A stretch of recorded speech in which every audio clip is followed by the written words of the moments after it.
I'm Justin Boyd, President of Delta Financial Advisory, a registered investment advisor.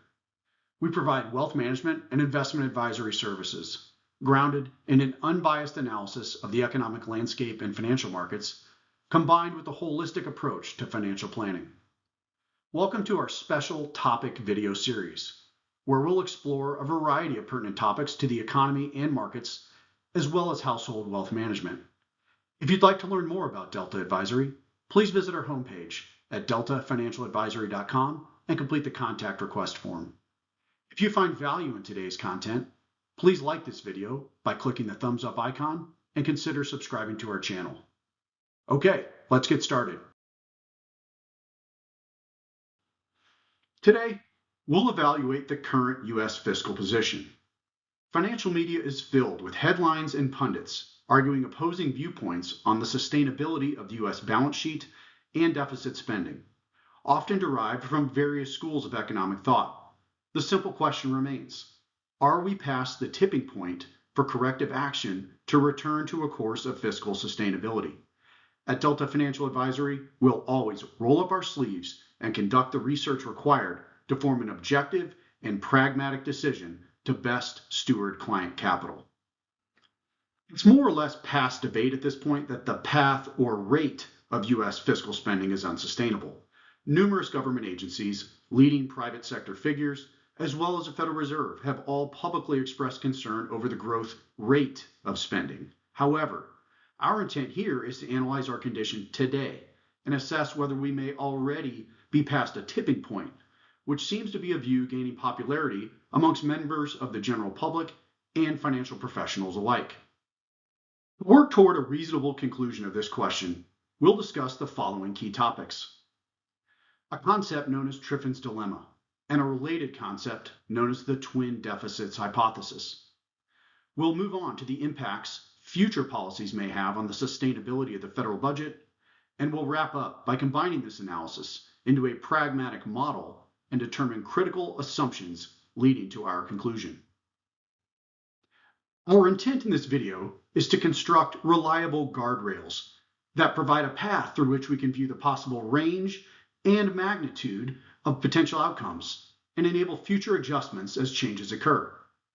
We hope this video provides an adequate glimpse into some of our processes for viewers who may be interested in learning more about Delta Financial Advisory and our investment approach.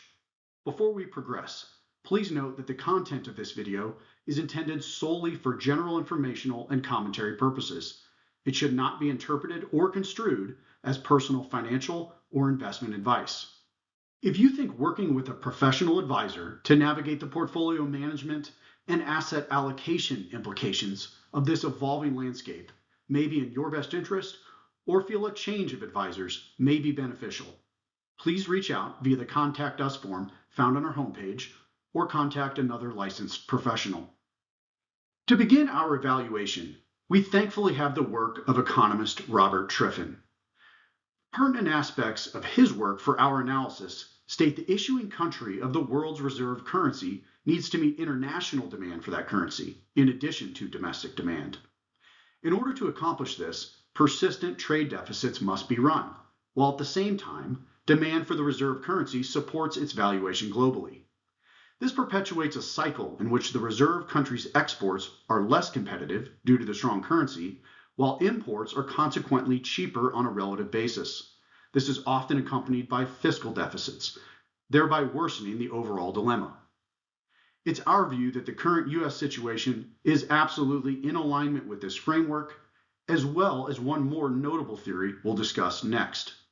The twin deficits hypothesis draws a direct link between fiscal deficits and current account deficits, or for our specific purposes today, the trade deficit. This link is particularly pronounced for our current analysis in that the global demand for dollars described previously in Triffin's dilemma often drives a fiscal deficit and thereby amplifies the trade deficits in the twin deficits hypothesis. You can see the similarities between these two theories, and there is a bit of a chicken or the egg element present. For a clearer explanation, a brief and immediately relevant real-world backstory is particularly useful. We'll pick up in 1971. following delinking of the US dollar from gold backing. At this time, the current account deficit began to markedly grow as a percentage of gross domestic product for the first time since the fiscal deficits of World War II. This is displayed here at the origin of the downward trending red arrow. You'll notice a culminating point surrounding the Great Financial Crisis, which in addition to the stress domestically here in the United States, was amplified by the need for international dollar liquidity. In short, a perfect example of Triffin's dilemma and the twin deficits hypothesis. This trend began the hollowing out of the US manufacturing and industrial base that is often referenced in popular culture, leading to the iconic images of empty factories and impressive architectural works from an era past. In addition, a large segment of previously productively employed and well-paid members of society were gradually left behind. Not coincidentally, social welfare spending also increased dramatically during the 1970s and has remained elevated relative to the pre-1971 era, excepting a brief period during the late 1990s. A long-term view of the US fiscal deficit as a percentage of GDP quickly shows this trend has remained in place to today, getting worse with each crisis. My point from this illustration, and bringing us back to present day, is that Triffin's dilemma and the twin deficit hypothesis have real implications that extend well beyond academic debate. Federal deficit concerns primarily arise from what's referred to as mandatory spending, otherwise known as entitlements. National defense is also a large expenditure, and for our purposes today, we have considered this part of mandatory spending, simply out of historical precedence. It's the growth rate of mandatory spending that is really steering the collective ship at this point. In fact, our work here at Delta Advisory suggests that interest expense itself, as well as the larger fiscal issues, remain containable and still correctable, given a few critical inputs. First and foremost, the private sector must grow considerably and consistently to correct course, while the public sector must halt additional growth in real terms. Giving credit where due to the incoming administration, Treasury Secretary Bessent has already coined his 333 initiative, whereby 3% real GDP growth is a top priority. Our work here at Delta Advisory suggests a lofty goal of 6% nominal GDP growth on average will be needed to achieve longer-run fiscal sustainability, based on a 20-year forecast time series. A front-loading of growth to achieve this time series average would be highly beneficial. Based on our work, taken into consideration with Secretary Bessent's stated goal of 2028 to achieve his 333 initiative, we concur this is possible. More extended time series could allow for marginally slower growth, but also run into greater unknown risks as time extends. Many watching may question the feasibility of 6% current dollar GDP growth, given recent history. While a completely valid skepticism, history shows that nominal growth in excess of 5% for extended periods of time is quite possible. Further, with the Federal Reserve's extended timeline regarding a true achievement of their 2% inflation target and Secretary Bessent's stated goal of 3% real GDP, the 6% nominal GDP figure quickly becomes palatable. Additionally, given properly structured incentives and the reshoring of even a marginal amount of global manufacturing GDP back to the US, combined with targeted tariffs supporting this exact purpose, the 6% rate would absolutely be feasible. The second critical input to our work is the long-run growth rate of mandatory spending. You'll note here the consistent long-term rise in government spending as a percentage of GDP. While much press centers around the federal deficit, a truly sustainable course correction needs to also focus on the net cost to the government as a whole. The variance between these two figures are accrual-based assumptions for future obligations.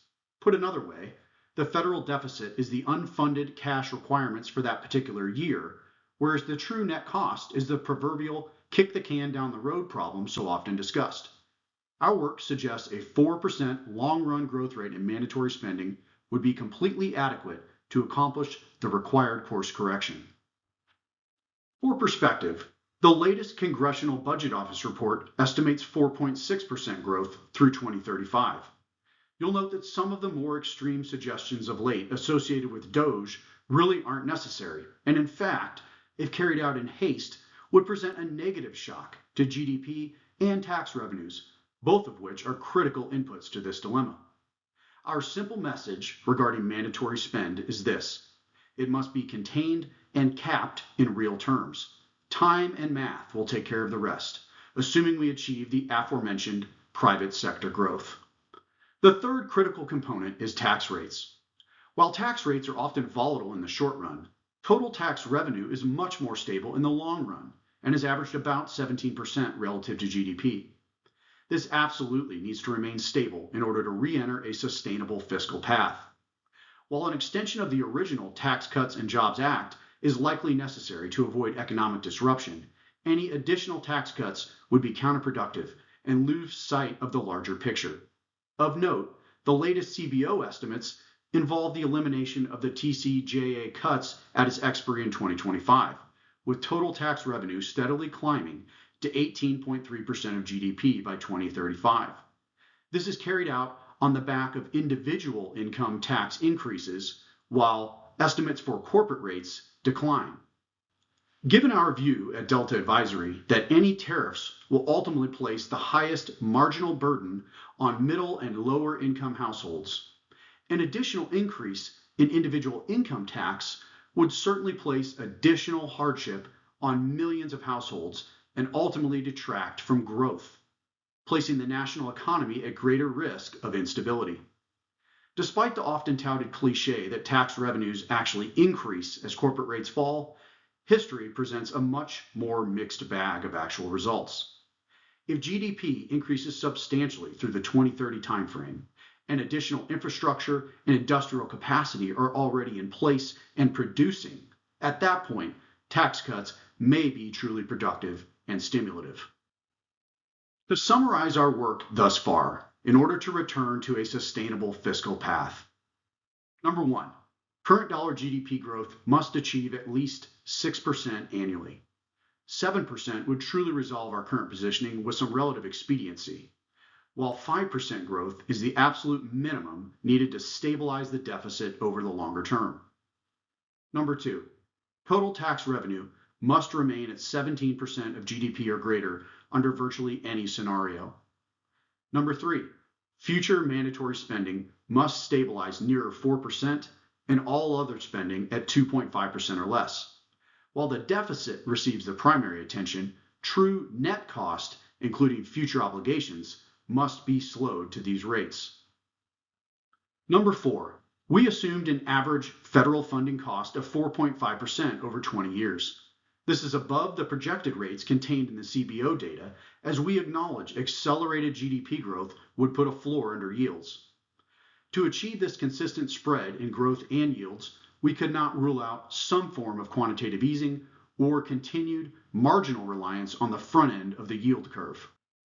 However, given that properly incentivized private sector-driven GDP growth would entail commercial credit expansion, with a large bulk of that funding going into capital investments, our view is that this would not have the same inflationary impacts as deficit spending effectively channeled directly into the retail consumer pipeline through entitlement spend, including federal medical assistance. The end state, one way or another, must be that private sector growth is in excess of federal debt growth. In closing, I would suggest that our current fiscal position is not beyond repair, but requires immediate action, and that the considerable concern expressed by a variety of institutions and millions of citizens is warranted. It is crucial that private sector growth occur at any reasonable and justifiable cost, including targeted loan guarantees, rate subsidies, and tax credits. Thank you for watching, and we wish everyone health and prosperity as we navigate 2025 and beyond. Disclaimer: the information and commentary contained in this video are for general informational purposes only and do not constitute financial, investment, or other professional advice. The views expressed are strictly those of the individual and do not necessarily represent the opinions of the firm. Always consult with a qualified financial advisor before making any investment decisions. Investments carry risks, including the potential loss of principal. The content is based on current market conditions and is subject to change without notice. The firm is not responsible for any errors or omissions or for any actions taken based on this information. Past performance is not indicative of future results. This material does not constitute an offer or solicitation to buy or sell any securities.